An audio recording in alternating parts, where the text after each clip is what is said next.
You're listening to America's Web Radio on the AmericasBroadcastNetwork.com. Thank you for listening.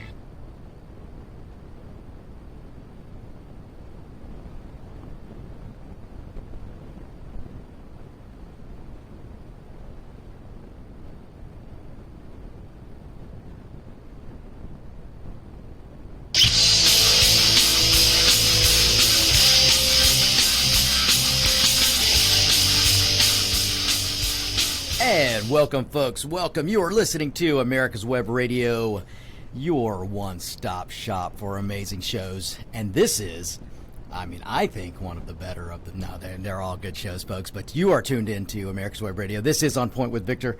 I am Victor Armendariz, and we have got a lot to get to today. First, I must say, it is so great to be back.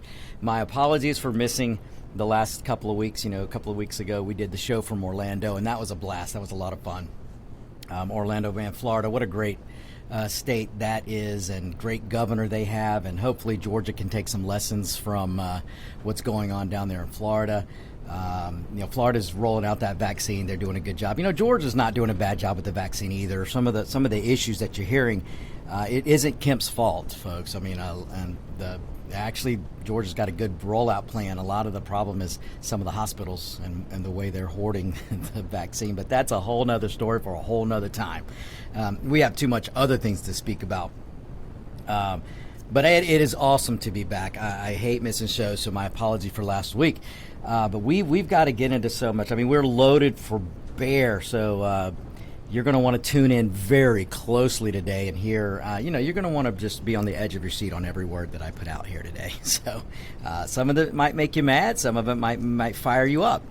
But I'm not here to sugarcoat things. I'm not here to lie to you. I'm not going to do that. This is the On Point with Victor show where common sense rules the day, where logic rules the day. We are not beholden to any party. The On Point with Victor show is not beholden to the Republican Party. We're damn sure not beholden to the Democrat Party, nor the Libertarian Party. We are beholden to the people. Everything I do here and what I propose here when I talk about suggestions that I'd like to give, whether it be President Trump or any other politician, I do it based on the Constitution. I do it based on freedom, based on liberty, and based on what's going to help the people. That's the way government should be run. And if we ran things per the Constitution, that wonderful, incredible document that the Democrats hate.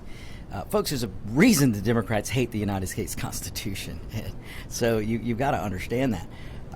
But anyway, so we're going to talk about a lot of things today. And folks, stay tuned, because joining me hopefully here shortly will be an actual person who was there last week at the Capitol.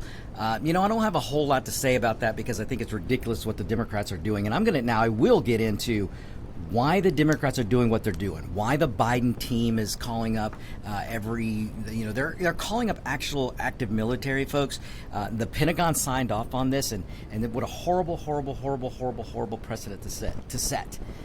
So we'll get into that later. But we're going to talk about all these things. But I have an actual person who was there last week at the Capitol who witnessed everything. He was up there on the front lines. He was there as a patriot. He was there because he loves the United States. He was there because he supports President Trump. He was not there to riot, nor did he riot, nor did 99.9% of the supporters that were there. This is what you're not hearing on the news, so I want to give you a firsthand view of what was actually happening on the ground, because, folks, I rail on the establishment Republicans, and now you know why. I'm able to sit in this seat today and give you a big fat I told you so, because it took a millisecond for Lindsey Graham to throw every Trump supporter under the bus, including the president himself. It took McConnell a millisecond. It took Ben Satt. It took a lot of these establishment Republicans to just turn their back on you as soon as they could. And they used this they joined the Democrats to use this Capitol protest. And now look, everything wasn't perfect. A protest never is. So the people who entered that Capitol, they should not have done it. There are actually rules to follow about entering Capitol buildings and things like that, folks, and we have to take that seriously. We can't just have people willy-nilly deciding that they're going to go trample through the Capitol. We just can't do that. But that being said, it was not an insurrection, folks. I'm going to go over the definition of insurrection in a few. But if they call that an insurrection, then what the heck do you call 4 years of Antifa and burn, loot, murder, burning buildings down, smashing cars, destroying police vehicles, beating up police officers, shooting police officers in the head, hitting police officers with bats? All of this is on video, folks, and it all happened for 4 years, and it all happened by the Democrat voters, the Biden voters, the far left, the progressive voters. They did that. Now, if that's not an insurrection, there is no way on God's green earth that what happened last week was an insurrection. The only difference is politicians do not like to be challenged, and politicians' precious elitist butts were in that Capitol at the time people went in. And they can't have their precious... See, they're more important than you folks. The elitist Democrat politician and establishment Republicans think they're more important than you, and they think they're better than you. So how dare you make them actually think, oh my gosh, maybe the people are going to hold us accountable. And I don't mean violence, folks. I'm not saying that. All I'm saying is the Democrats sat by, and so did some establishment Republicans, while for 4 years, BLM and Antifa burnt down buildings, took over neighborhoods, blocked off blocks, and wouldn't let people do business, wouldn't let the good, innocent citizens of this country enjoy their own cities. These Antifa and BLM, for the last couple of years especially, walked into restaurants and wouldn't let people eat. They wouldn't let you eat inside, they wouldn't let you eat outside. They were knocking people's food off the table. They were walking around smashing police cars. They were pulling cops, walking up and shooting cops. They were hitting cops with bats. They were finding people, if they didn't think you believed with them, or if you had a difference of opinion of them, they would beat you down as well. That was going on 4 years, especially the last 2 years of the Trump presidency. And not once did the Democrats stand up and call that an insurrection. Not once did the establishment Republicans stand up and call that an insurrection. There was none of that went on at the Capitol. Were there things done wrong? Yes. Is that guy with the horns on his head that went inside and got on in Pelosi's desk or whatever? Yeah, that guy's a moron. And he gives all Trump supporters a bad name. The guy that was running around with zip ties. You know, I'd like to find out who he is, because I wouldn't be surprised if he's an Antifa guy. But if he's a Trump supporter, then shame on him and bring the law down on him, because he deserves it.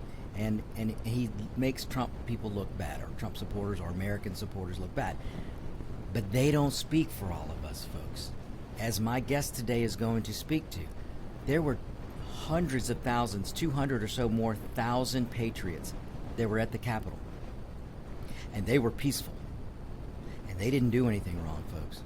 They didn't smash a window. They didn't burn a building down. They didn't set fires to a church. They didn't go after police cars. They didn't go after... In fact, you'll hear a story today on how the crowd protected the police, some police officers who were in D.C. at the time. So you've got to put these things in perspective, folks. So it drives me crazy what the Democrats are up to now, but everything was planned, folks. Let me tell you, you guys have heard me talk about how the Democrat Party doesn't do anything without strategic planning. One day, maybe the Republican Party will wake up and figure out that they better start planning better, and they better start getting a better ground game. We've got 2 years to get this right, and we have an opportunity here. Folks, the far left is going to go too far. They're going to overreach. Biden and Kamala Harris are going to overreach. Just take a look at what Biden is saying. Look at what they're writing. Look at the website. Look at what they want to do in the first 100 days. They want the gun tax. And I told you people in Georgia that if you sat on your butt and you did not vote, and you allowed Ossoff to make it to the Senate, and you allowed Warnock to make it to the Senate, that the Democrat Party would use the reconciliation budgetary process to put in a gun tax, and now they're going to do it. And you Republicans who sat on your butt, whether you're an establishment Republican or a Trump voter, it's your fault because you sat on your butt on January 5th. And I have the data, folks. The data is clear. We were almost 30% down in Republican votes on January 5th. You cannot win a race in Georgia, or the Republicans will not win a race ever again if that many Republicans don't vote. So if I sound a little peeved, I am. There is no reason right now that we should have Ossoff and Warnock as the senators from this great state of Georgia. So we've got some work to do. Now, look, I'm not angry, folks. I'm just right. And I might sound a little perturbed, but I know what we can do going forward. And in 2022, we'll throw Warnock out so faster than a fat kid eating a donut. And I really think we can do that because Warnock has to run again in 2 years. And it's going to be interesting to see what's going to happen. And I get that look from David. So if you remember, Kelly Loeffler was appointed, and her term runs out in 2 years, and we have to get back on track so that two senators are not elected at the same time. And that, now that David, that sparked a memory for me. So not only do I blame the Republicans for not coming out and voting, and that's the establishment voters, Republican voters who didn't vote on November 3rd, and then you have voters who didn't vote on January 5th. But before all that, the real problem, the real fault, and I haven't heard anyone talk about this, my problem is, and I blame a whole lot of this on Johnny Isakson.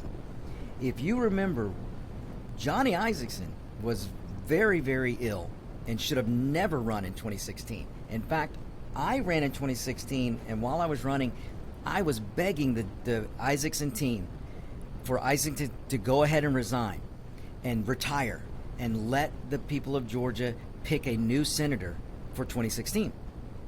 But Isakson didn't do it because the establishment Republican Party did not want Isakson to retire, because then the people of Georgia would have chosen the next senator. The establishment Republican Party wanted to choose the senator instead of the people.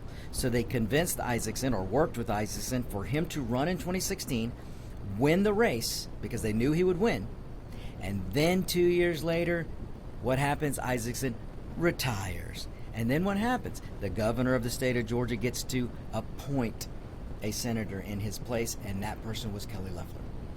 That should have never happened. The only reason we had two Senate seats, both Senate seats up for re-election this year, in 2020, the only reason that happened is because Johnny Isakson did not retire when he should have retired in 2016.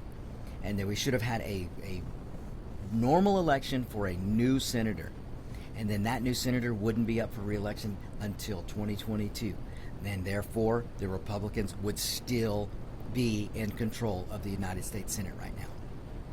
But because Johnny Isakson would not retire, and because the Republican establishment didn't want him to retire, and they kept him in that seat so he could win, then he could retire, so that the Republican establishment governor could choose someone that they thought would be an establishment person to put in that seat.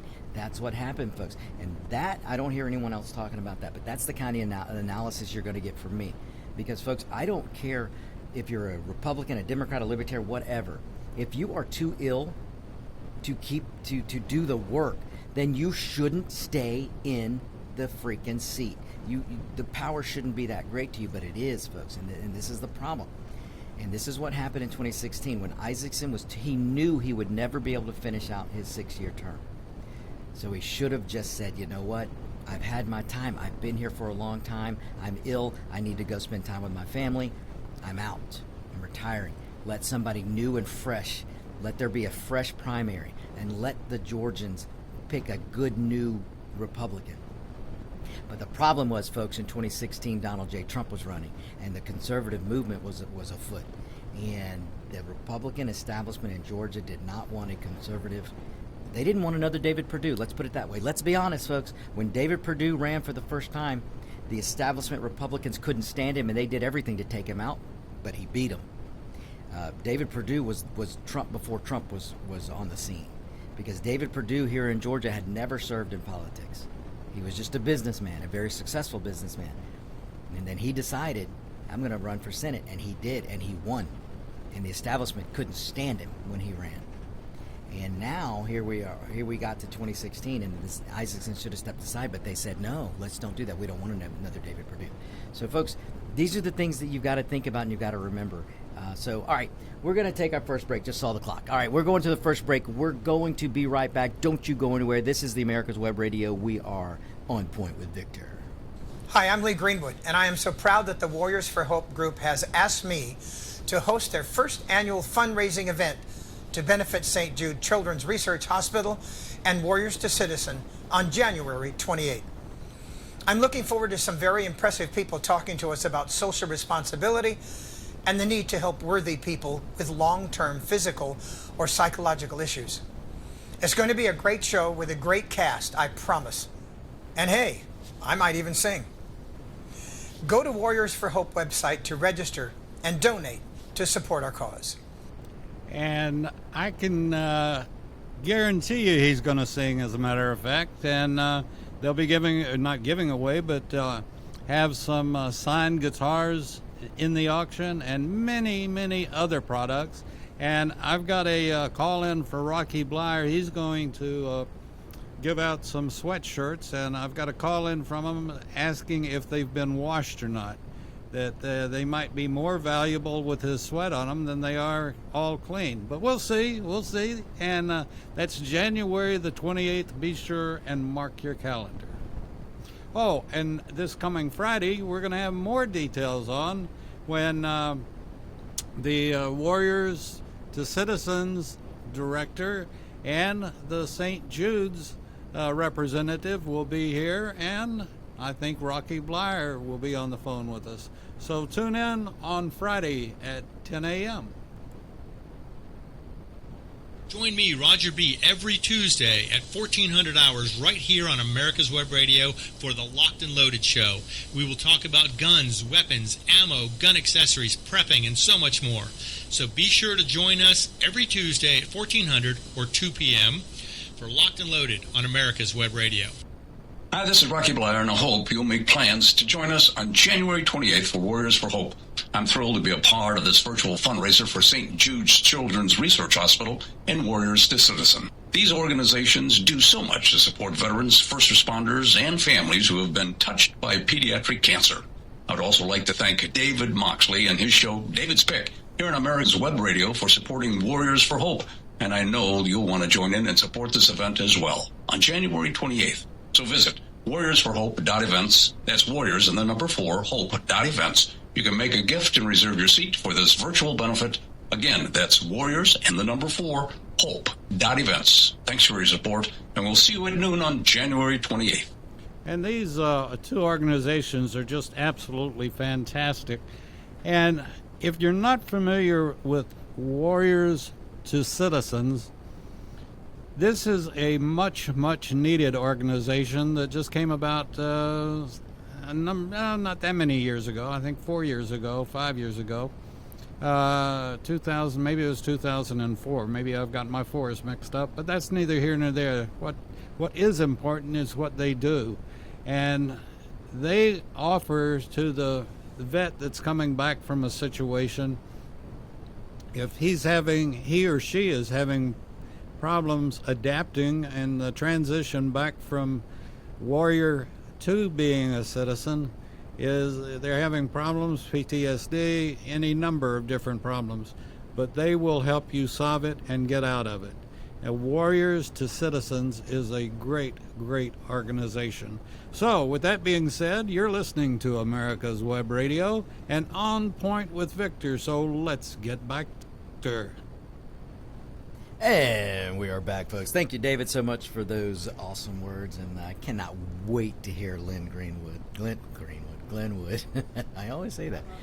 And Lee, man, I tell you what, it's been a long 2 weeks, but I cannot wait to hear him. I cannot wait.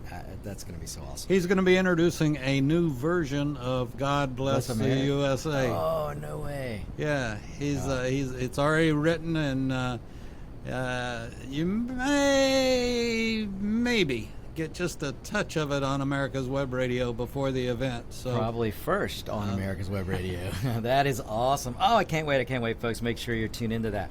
So, all right, let's get back to this. So, look, folks, those of you new listeners out there, because I've got some new listeners, I tell you, I had an amazing time in Orlando, Florida last week, and met some awesome listeners, and then met some people who came up, and now they're new listeners. And then I met this past week, I was downtown in Atlanta all week helping out with a show that was going on down there.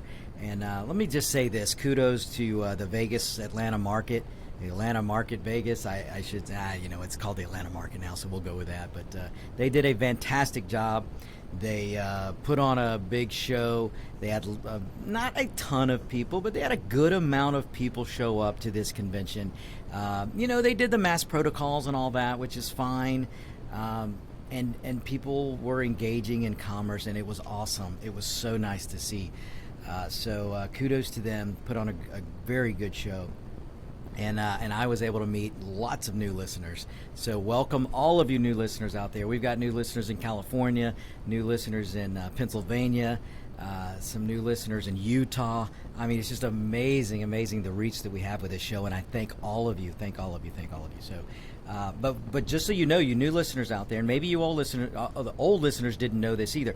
Every one of my shows, after we do a live show, and about an hour after the show, sometimes less than that, the show is put on podcast platforms. So if you've got an Apple phone and you've got the podcast app, or you're part of Spotify, or if you're on just about any other podcast platform, you can look up On Point with Victor, and you will find all of my shows, every one of them. So you can either go to americaswebradio.com, which you should go anyway and see the other shows that are offered there, or you go to Spotify or any other podcast platform, just put in On Point with Victor, and you'll be able to enjoy my shows anytime you want. So, all right, let me move on. So you'll notice, if those of you who pay attention to the titles of my show, and I try and put a title on all of them, you'll notice that the title of today's show is Use Your Intelligence, Not Your Emotions.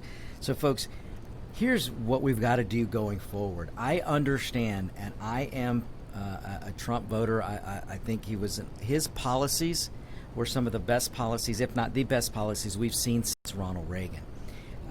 President Trump had it right.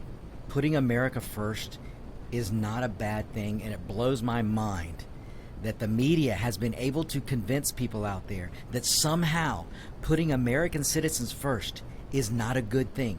That the media in this country, which is all basically Democrat, let's just face it, they're an agenda-driven media, which is terrible, with the exception of a few.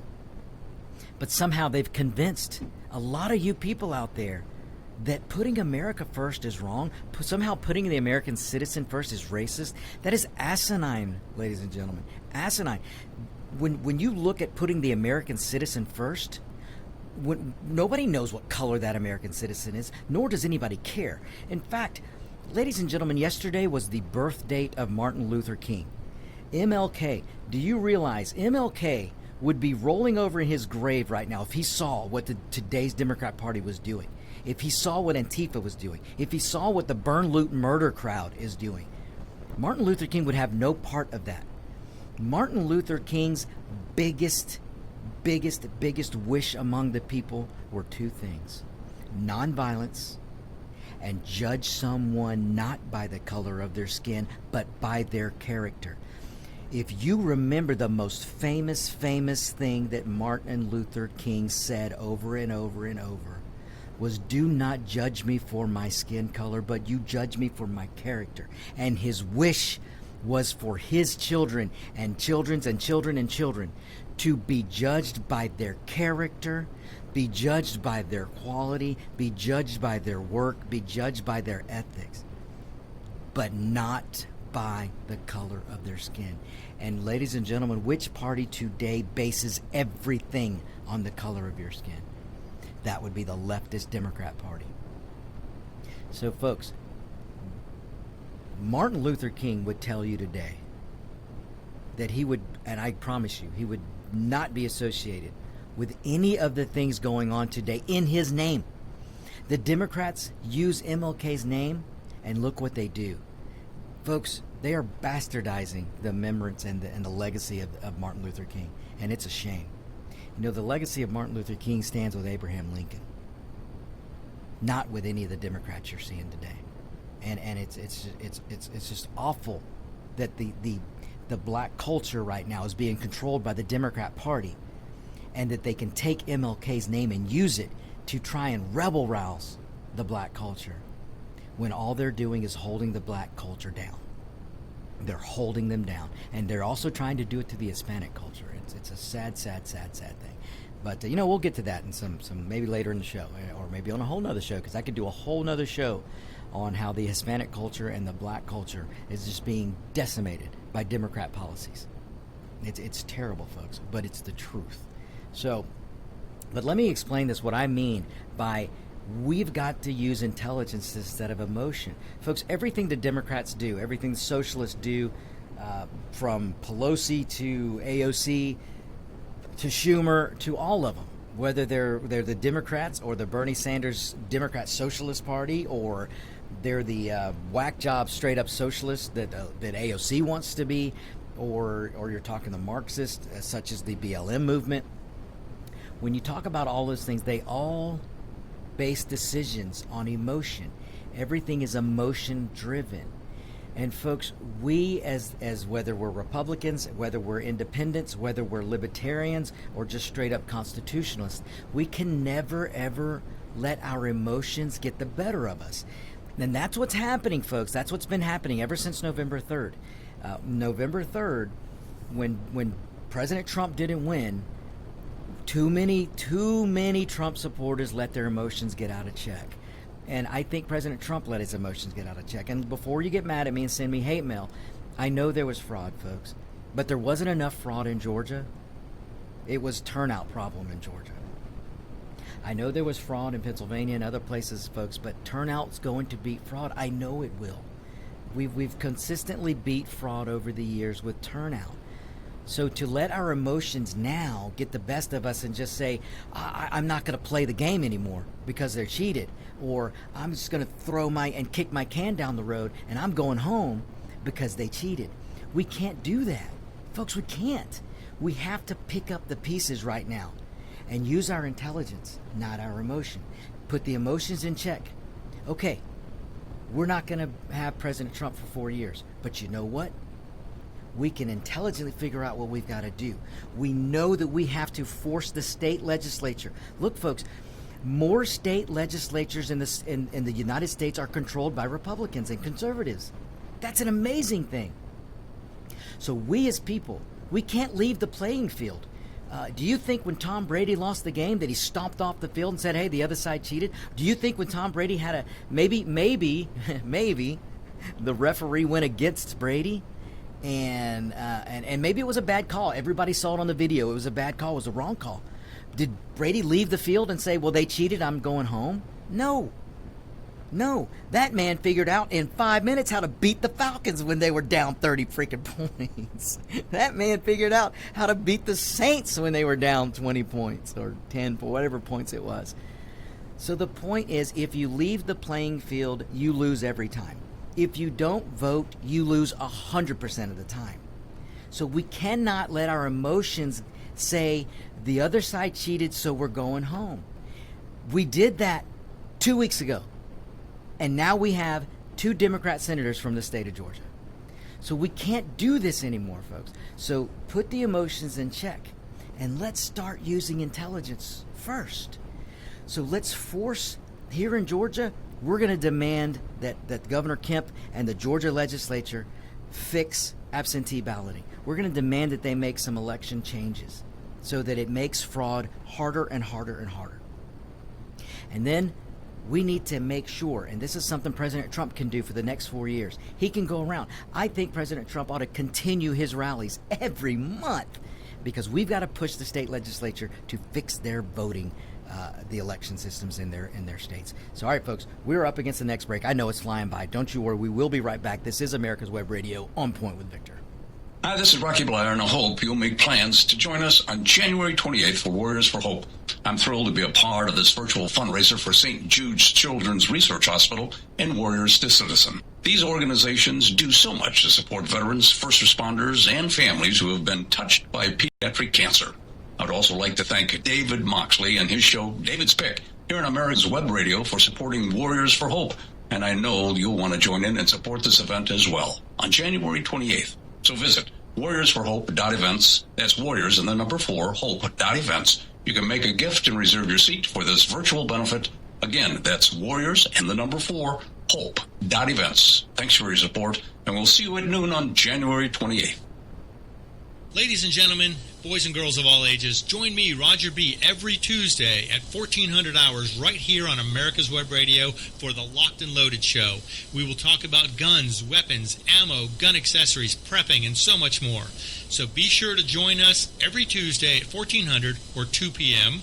for Locked and Loaded on America's Web Radio. Hi, I'm Lee Greenwood, and I am so proud that the Warriors for Hope group has asked me to host their first annual fundraising event to benefit St. Jude Children's Research Hospital and Warriors to Citizen on January 28. I'm looking forward to some very impressive people talking to us about social responsibility and the need to help worthy people with long-term physical or psychological issues. It's going to be a great show with a great cast, I promise. And hey, I might even sing. Go to Warriors for Hope website to register and donate to support our cause.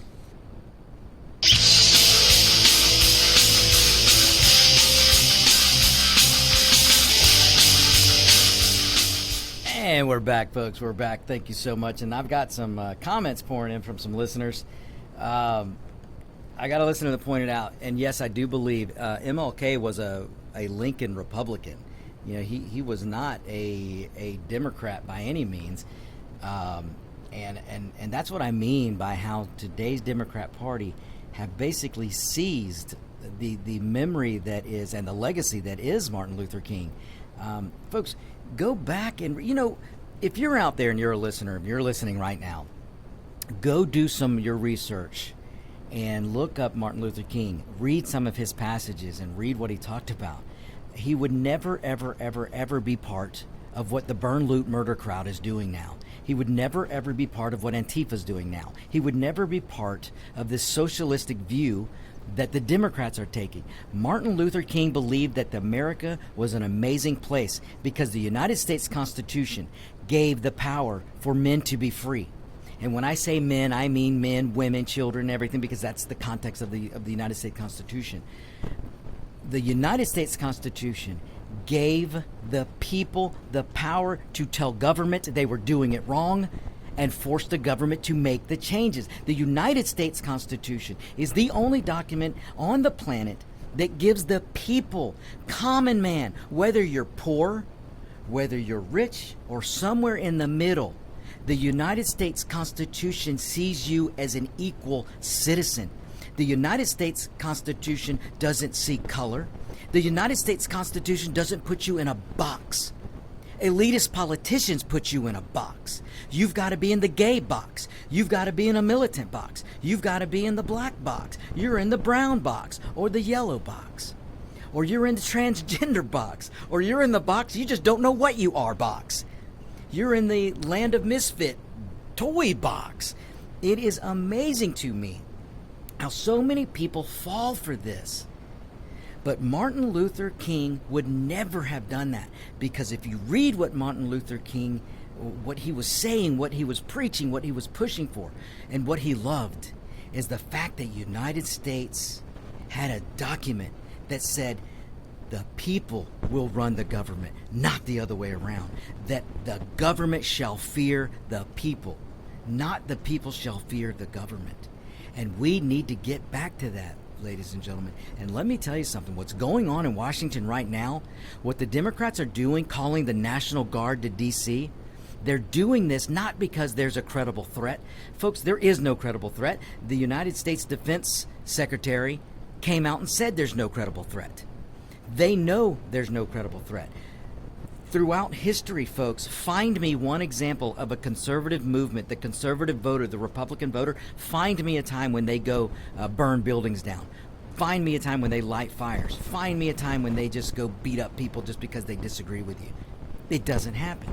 The Democrats do that.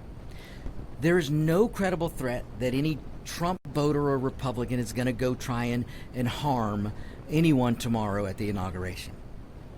There's not. We're too busy working. We're too busy trying to figure out how we're going to escape Biden's tax hikes, how we're going to escape Biden's 100 days of regulations. Because, folks, the first 100 days are not going to be good for you and me and the common man or woman or whoever. Let me just say the common American citizen. The first 100 days of the Biden administration is not going to be friendly to us.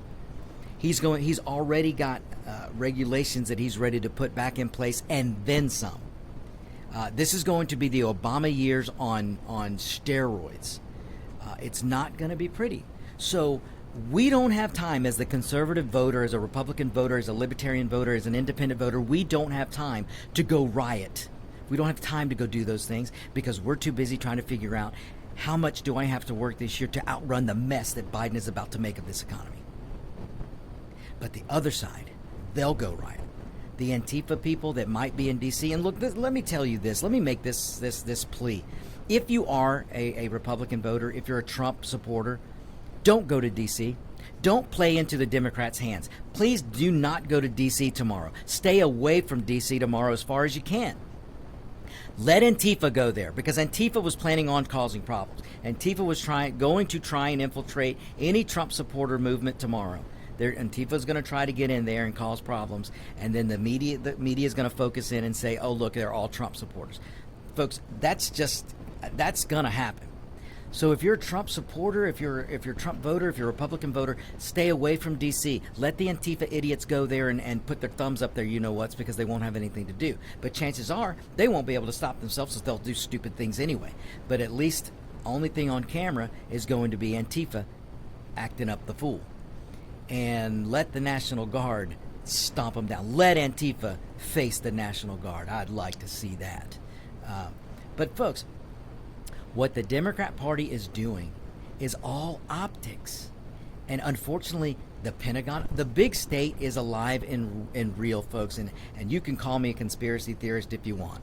But I'm going to sit here and tell you, and I'm going to jump around a little bit, folks, because look, if you are buying into all this stuff about the militaries on the coast and they're not going to let the Democrats escape and somehow the Pope got arrested and you're believing all these other things, folks, stop believing this crap. Keep your emotions in check.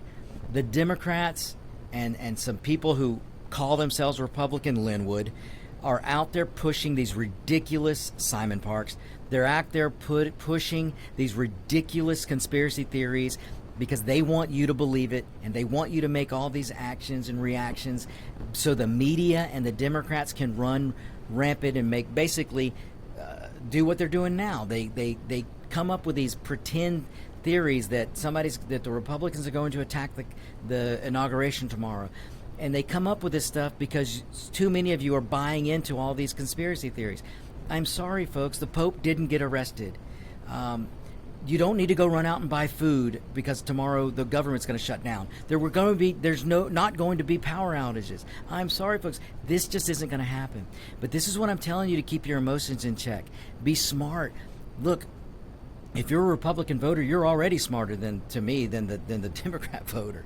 So use critical thinking. Use your logic. When you see these theories and conspiracy theories, run through the logic of them and do a little bit of research. And then you can put some things together and go, okay, this probably isn't realistic. Because, folks, look, a lot of this stuff's not going to happen. But what we're doing is giving fodder to the Democrats. The Democrats plan everything. I told you they're very, very strategic.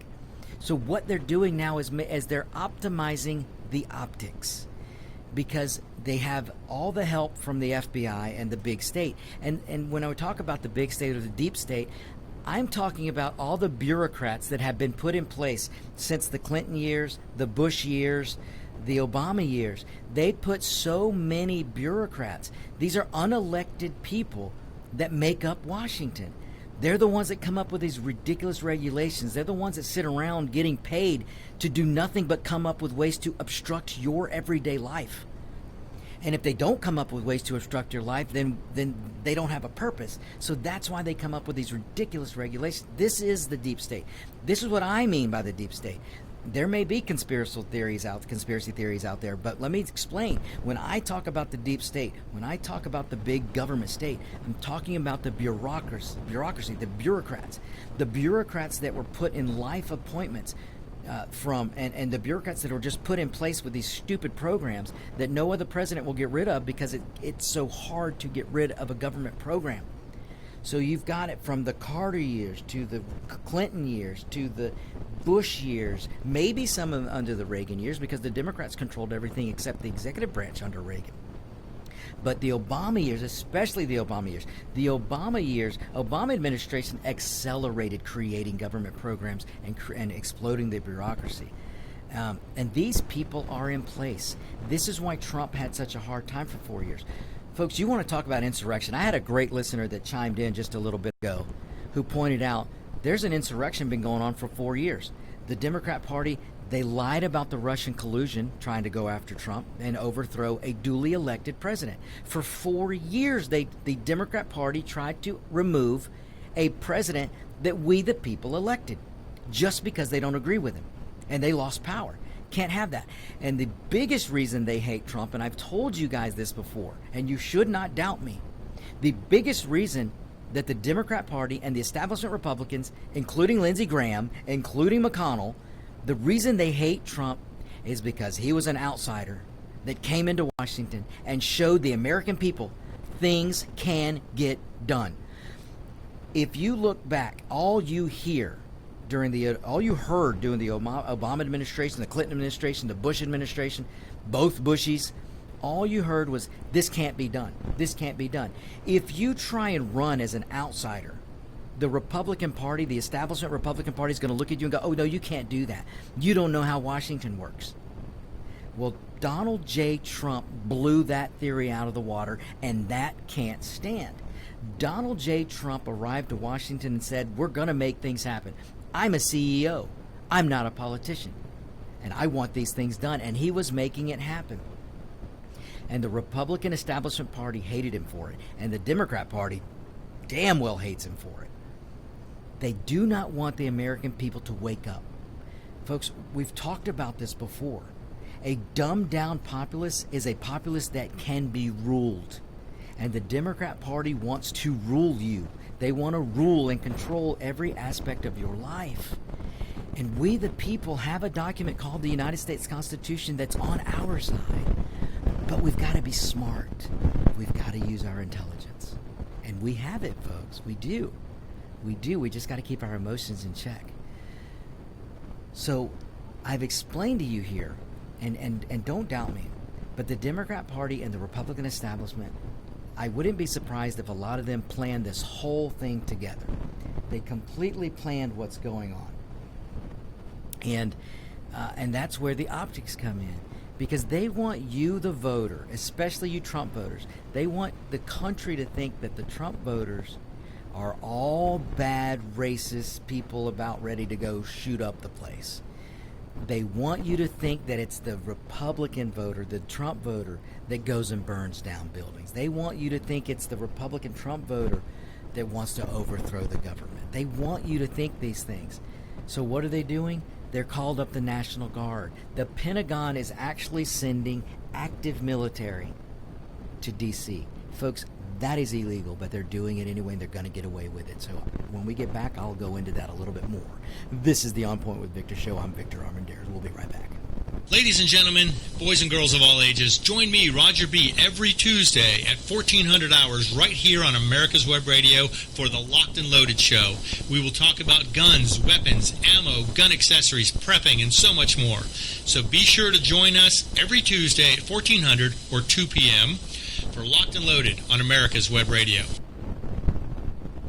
Hi, I'm Lee Greenwood, and I am so proud that the Warriors for Hope group has asked me to host their first annual fundraising event to benefit St. Jude Children's Research Hospital and Warriors to Citizen on January 28th. I'm looking forward to some very impressive people talking to us about social responsibility and the need to help worthy people with long-term physical or psychological issues. It's going to be a great show with a great cast, I promise. And hey, I might even sing. Go to Warriors for Hope website to register and donate to support our cause. Ladies and gentlemen, boys and girls of all ages, join me, Roger B., every Tuesday at 1400 hours right here on America's Web Radio for the Locked and Loaded Show. We will talk about guns, weapons, ammo, gun accessories, prepping, and so much more. So be sure to join us every Tuesday at 1400 or 2 p.m. for Locked and Loaded on America's Web Radio.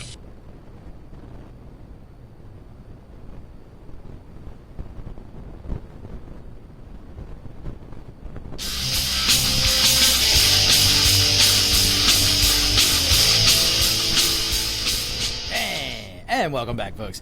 I've got some news. It doesn't look like my guest is going to make it to the studio, but he may be able to call in. So if we can make that work, we will. But welcome back, folks. But let me look, folks. We have the Insurrection Act, but the Insurrection Act, if you read it, it emphasizes the executive branch, the government's limitations on using active military. We just can't. And if you just want to look up the I'm going to say thank you, David. But the Comitatus Act, if you look that up, the United States government cannot use active military against the American citizen. And what is happening right now is the Pentagon agreed at the request of the Democrats to send some active military to D.C. to back up the military, the National Guard. And folks, I don't care how they word it, you cannot get around the Comitatus Act. And it's terrible what the precedent they're about to set. And I hope there's some good people and some good lawyers out there that take the Democrat Party to court, because there's no way they're going to win this in court. And they need to be held accountable for what they're doing. They can't legally, they can't call up anybody. True. It's the president. It has to be, yes. And, well, it's the president for the military, The for the executive active military. But as far as the National Guard goes, it's not the National Guard. It's the Georgia National Guard. It's the Tennessee It's- National right, it's the Guard. states. And the governor of that state Has to call them Yeah. up. And then they can be federalized by the president. Yeah. Well, what this is another thing that CNN and MSNBC and all the media won't tell people is back, last week at the Capitol, before the march happened, President Trump wanted to deploy National Guard, but he can't do it without the request from the governors, and they didn't. They specifically said no. At the order of Pelosi and Schumer is what's coming out, if you do some research. But David's 100% right. The National Guards are activated by their prospective state. It has to be the governor. President Trump, President Biden, whoever it is, the Bushies, whoever was president, cannot just say, I want National Guard, move them now. They can't do it. They have to be requested by the governor of the state.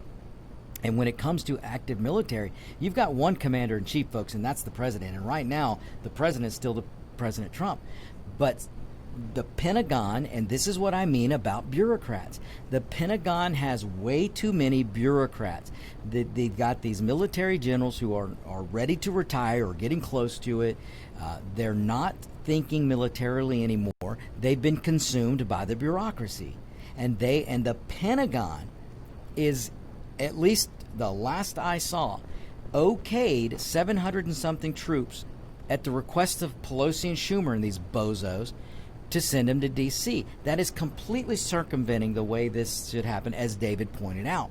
And it's all clearly spelled out in the Constitution, which is why I hope there are some constitutional lawyers who will take this to court and make this a big deal, because if we don't slap down these politicians, they're going to keep moving forward. This has been my problem with the lockdowns across the country, folks. We have to stand up. We cannot be sheep, nor can we continue to trade our security, for our liberty, I should say, for security. We cannot trade our civil rights for security. It was Ben Franklin who spelt it out very clearly years and years and years and years ago, that if we give, those who give up liberty in the name of security deserves neither. So folks, we have to start standing up. So if you're in a lockdown state, folks, you've got to push back. And the way to do it is to vote out these idiot Democrats who are keeping you in lockdown. And the way we have to push back against the Schumers and the Pelosi's and stuff, in this case, trying to call active military to face the American citizen, we've got to be willing to take them to court. We have to be willing to do this. So, folks, we've got a treat right now. Let me go to the phones. I believe we have a phone call. Caller, are you there? Yeah, I'm here. Excellent. So, all right. So I understand that you were at the Capitol a week ago. Yes, I was. So give me some. Let me know what happened. Tell me what happened when you got there. Tell me what you saw, and tell me what you saw before all hell broke loose. So, we get there because we were there for the rally march Trump was doing, and so, crazy amount of people there. We're listening to Trump. All right, me, my buddy, and his dad, we kind of got upset because, it was that same old message Trump was giving. We weren't too excited about it. The whole, stolen election, this and that. And everything was fine. But, the people were there for him, and they were there for something bigger, transparency, figuring out what actually happens in Washington, D.C., when a voter casts a vote and all these things. And so, he finishes his remarks.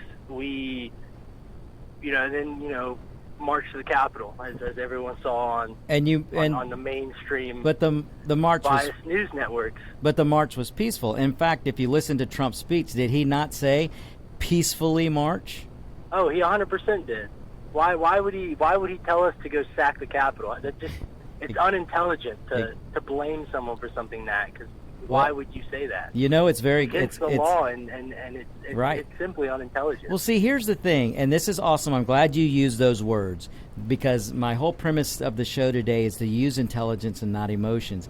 And you just said it. You're smart enough to figure out, of course President Trump wouldn't want violence. It's illegal, and President Trump has never called for violence. He's never called for illegal activity. And in fact, I don't know if you can remember, but I'm pretty sure he said the word peace several times during his speech. Yeah, he most certainly did.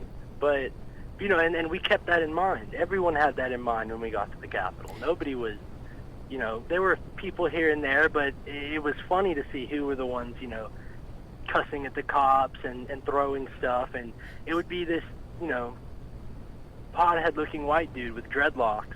In a tie-dye shirt. So, okay, with like a torn Trump flag. This one guy we saw was wearing it looked like it was half burned from when he was at his Antifa rally the night before. Bingo. Now, I want you to take a moment, because I want you to describe again to all the listeners, because you were there and you saw this, and this is not going to be reported on CNN or MSNBC or ABC or CBS or any of those. I want you to explain what you saw and what the difference was between you and hundreds of thousands of people who had American flags and Trump flags versus what you saw with the people who were... So it was families, grandparents, granddaughters, grandsons, nieces, nephews, mothers, fathers, flying flags. There were veterans of wars since Vietnam. There was, we were... When the crowds actually started, marching up the Capitol onto the steps, they were singing the national anthem. Wow. And the national anthem was sung maybe 4 or 5 times, hundreds of thousands of people singing it. So not only... It wasn't only... an angry, let's burn this place down. It was, right. Let's make a patriotic statement. And that's what people were doing. There were, I actually watched a cop beat down a 65, 70-year-old woman. She had gray hair and all. And I actually went to go help her up, and when I did, the same dude came up and clocked me over the head. And I had to say, wait a second, I'm trying to, help this woman out that you just knocked down. And she was old. I don't know how that even happened to her. But it did, and it was interesting seeing how the cops were just so aggressive with everyone, even elderly people. When we were standing there, and the crowds were standing there, and they were launching flashbangs and smoke grenades and in some instances even tear gas before anything had even happened. So Nobody was on the Capitol. Nobody was trying to get on the Capitol. They were just standing, chanting, singing the national anthem and waving American flags. So, and we were being responded to with flashbangs, tear gas, and smoke grenades. And for a crowd full of veterans and patriotic, freedom-loving Americans, I don't imagine that pissed some people off. So what you witnessed and what you participated in was the singing of the national anthem, waving flags, and doing it peacefully, and you guys were getting gassed, and they were starting 100%, and that's what broke my heart. And you could see it in the crowd. The party of Black the Blue, the people here, and the people that took the time to get to D.C., those weren't just the base. Those were the most committed of the base. Mm-hmm. Those were the true patriots. Those were the ones that would pull over on the side of the road and help a cop out if they saw him in any danger whatsoever. That was the type of person there, waving flags with their families, and that's the exact type of environment and event that was supposed to be. Until 100,000 people were antagonized in a pretty vicious and deliberate way.